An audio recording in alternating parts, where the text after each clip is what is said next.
selamat pagi. Sudah sarapan belum semuanya? Tetap semangat ya, tetap smile, semangat dan riang gembira. Apa nih sarapan paginya? Kalau saya itu tadi Popo yang masak. Saya tuh makan nasi soto khas Medan yang pakai kuah santan sama pakai kunyit. Jadi agak kuning gitu dia ya. Jadi kalau kita makan nasi soto yang pakai santan itu, kita kasih santannya kuahnya sedikit aja karena kan santan itu banyak kolesterolnya. Nah, kalau kawan-kawan pasti makannya yang sehat-sehat dong, 4 sehat 5 sempurna. Kalau bisa ditambahin susu ya supaya tulang kita kuat. Saya sendiri aja tidak minum susu, anjurkan orang minum susu. Tapi ya memang iya loh, kalau minum susu itu bagus kalau untuk seusia kita itu bukan untuk pertumbuhan lagi, tapi untuk untuk tulang, untuk kesehatan tulang ya, supaya tidak osteoporosis, pengapuran tulang. Jadi jalan kita nanti udah sampai tua, tulang kita kuat, nggak bongkok-bongkok atau kakinya nggak kuat gitu ya. Nah, saya mau cerita sedikit ya hari ini kegiatan saya apa, tapi di luar dari konten yang mau saya jelaskan ini. Jadi saya semalam itu udah planning mau ke Kasat Lantas, mau perpanjang SIM saya. Jadi pagi-pagi itu seperti biasa saya bawa kereta antarin Andrew ke sekolah dulu. Habis itu langsung saya tancap gas ke Kasat Lantas. Sampai di sana jumpa pula sama bapak-bapak calo kan. Ya, ke sana. Halo Bu, Kak, mau ngapain Kak? Katanya. Saya mau apa Pak? Dengan percaya dirinya saya bilang saya mau perpanjang SIM Pak. SIM apa? SIM A, SIM C Pak. Habis masa berlakunya tanggal berapa? Tanya bapak itu sama saya. Masa berlakunya itu sudah habis tanggal 13 Januari. Loh, mana bisa lagi itu Kak? Katanya. Sedangkan 1 hari habis masa berlakunya aja, misalnya matinya hari ini, besok baru pergi perpanjang, itu sudah buat SIM baru loh Kak, katanya. Masa sih Pak? Saya lihat di Google aja katanya masih dapat dispensasi, katanya kan. Kata saya kan, masa sih Bu? Mana ada.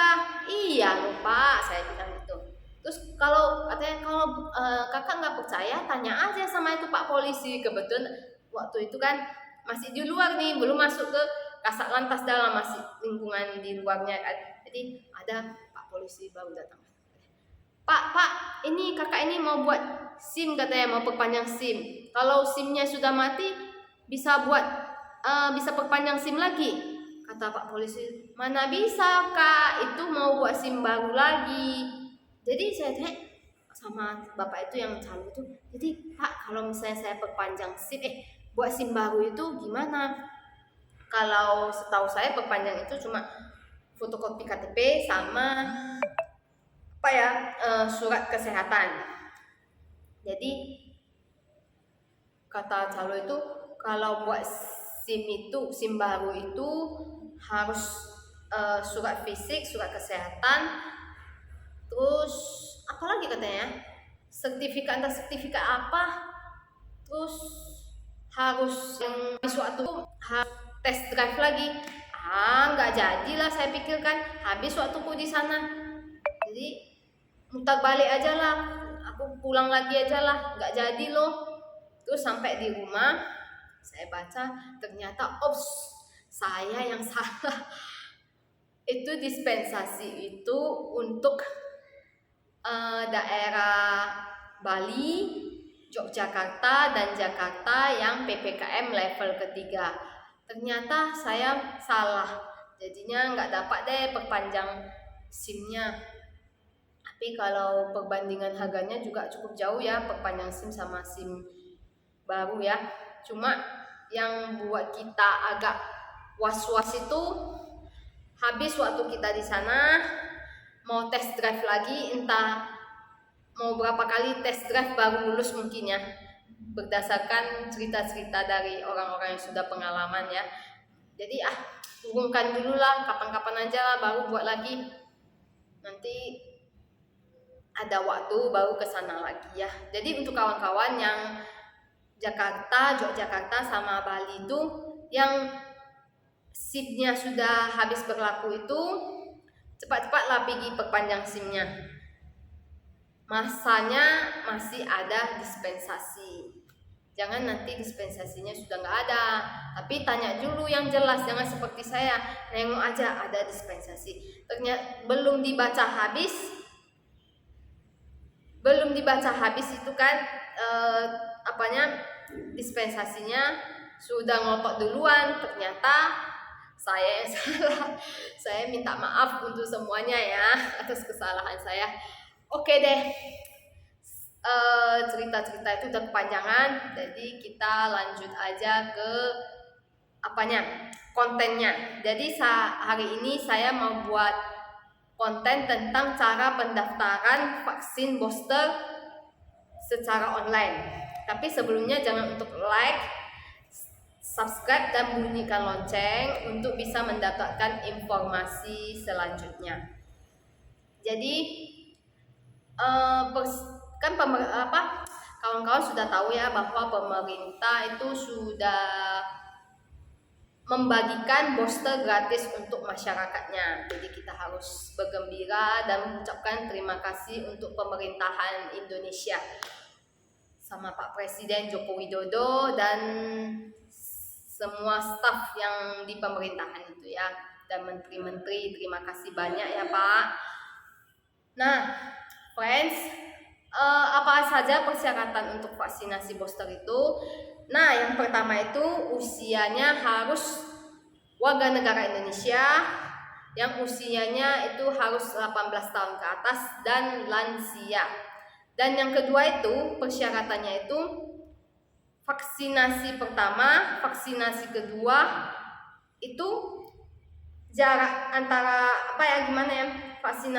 bukan vaksinasi pertama kedua ya, jarak antara vaksinasi yang kedua ke mau vaksinasi booster itu jaraknya harus 6 bulan. Jadi kalau belum 6 bulan itu jangan dulu. Kalau dianjurkan jangan dulu. Berarti vaksinasi yang kedua itu jaraknya antara yang vaksinasi yang mau kita vaksin ini, vaksinasi booster itu, ini jaraknya 6 bulan. Oke. Nah, terus bagaimana untuk cara pendaftaran vaksinasi booster itu? Oke, jangan kemana-mana, stay tune dan lihatin cara pendaftaran secara online. Oke, kita lanjut aja. Itu saya kasih itu cara pendaftarannya itu lewat aplikasi Peduli Lindungi. Jadi bagi yang sudah ada aplikasi Peduli Lindungi itu langsung aja masuk ke aplikasi Peduli Lindungi itu. Dan untuk kawan-kawan yang belum ada aplikasi Peduli Lindungi, nanti saya bagikan bagaimana cara install aplikasi Peduli Lindungi ya. Oke, jangan kemana-mana, ikutin terus ya. Oke, langsung saja kita ke Play Store, kita ketik Peduli Lindungi, kita install aplikasi Peduli Lindungi ini. Nah, punya saya sudah ada Kian, kalau punya kawan-kawan itu install aja, klik install. Nanti sesudah siap, langsung saja kita daftar, nama lengkap, alamat email ya. Terus jangan lupa dicentang saya menerima segala isi dan saya bukan robot. Terus kita klik daftar. Kita geser ke samping, kita isi nomor telepon, nama, nomor telepon, dan jangan lupa juga centang saya menerima dan saya bukan robot. Terus klik daftar. Sesudah itu nanti kita akan dikirim kode verifikasi ke alamat nomor telepon kita. Nanti diisi aja ke Peduli Lindungi ini. Terus kita klik masuk atau login ya. Oke, ntar halaman depan Peduli Lindungi ini seperti ini ya. Nah, langsung aja kita klik username-nya. Nah, nanti akan muncul seperti ini. Kita klik riwayat dan tiket vaksin untuk mendapatkan tiket vaksin secara online. Nanti itu akan nampak itu ya. Oke, ntar muncul seperti ini. Kita scroll ke bawah, kita pilih yang vaksin ketiga. Nah, di sana ada nomor tiketnya. Terus kita kirim email aja ke Peduli Lindungi. Terus kita klik OK. Terus kita langsung aja ke email kita. Nah, di sana dari Peduli Lindungi ada diberitahukan bahwa jadwal dan lokasi vaksin akan diumumkan melalui inbox Anda. Berarti akan dikirim email lagi. Jadi kita harus tetap periksa inbox kita dan harus bersabar ya. Nah, Sekian dan terima kasih cara pendaftaran vaksin booster secara online.